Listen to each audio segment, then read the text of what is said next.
Assalamualaikum warahmatullahi wabarakatuh. Perkenalkan, nama saya Dwi Nurdiantika dengan NIM 20322090.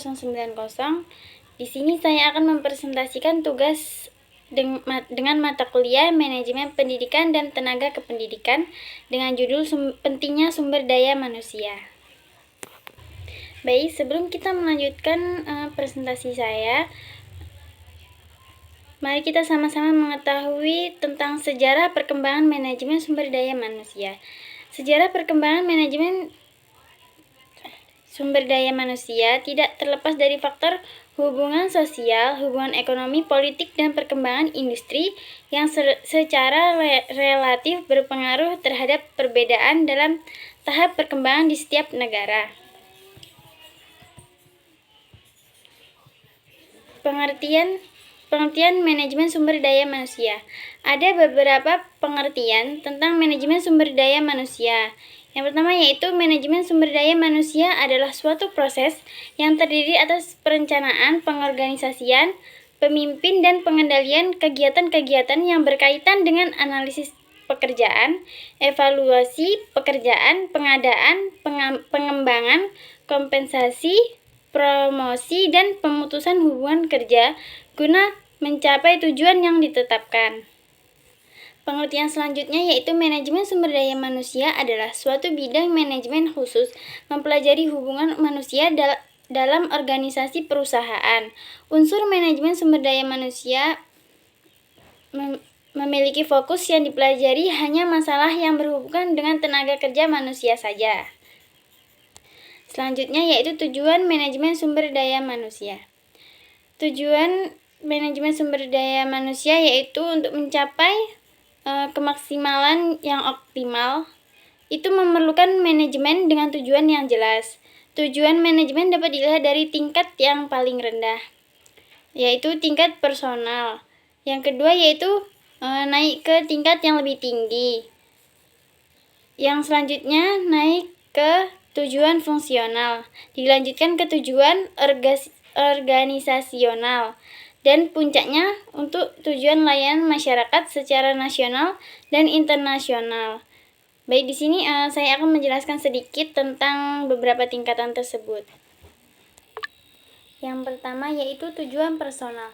Tujuan personal yaitu membantu sumber daya manusia untuk mencapai tujuan diri individunya. Tujuan individual ini berentang dari yang sangat teknis sampai dengan yang aspirasi, dan dari tujuan jangka pendek sampai dengan jangka panjang. Yang kedua, tujuan fungsional.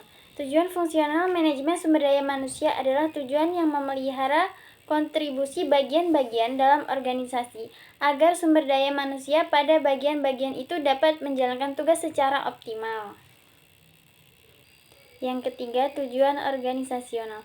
Tujuan organisasional manajemen sumber daya manusia adalah tujuan yang terkait dengan keefektifan organisasi. Tujuan organisasional ini tercermin dari pencapaian kinerja dan produktivitas organisasi. 4. Tujuan masyarakat.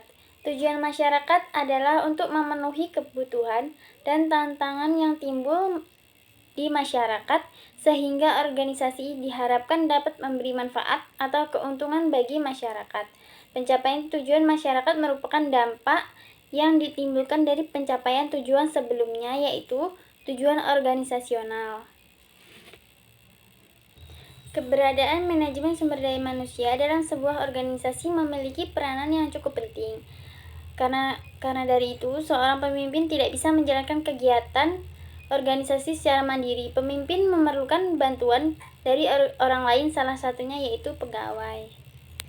Karena pentingnya peran sumber daya manusia dalam pelaksanaan dan pencapaian tujuan organisasi, maka pengelolaan sumber daya manusia harus memperhatikan beberapa aspek, seperti aspek staffing, pelatihan dan pengembangan, motivasi, dan pemeliharaan yang secara lebih mendetail. Oleh sebab itu, pemberdayaan sumber daya manusia melalui manajemen sumber daya manusia merupakan salah satu kunci dalam menjalankan kegiatan organisasi agar dapat mencapai tujuan yang telah ditentukan.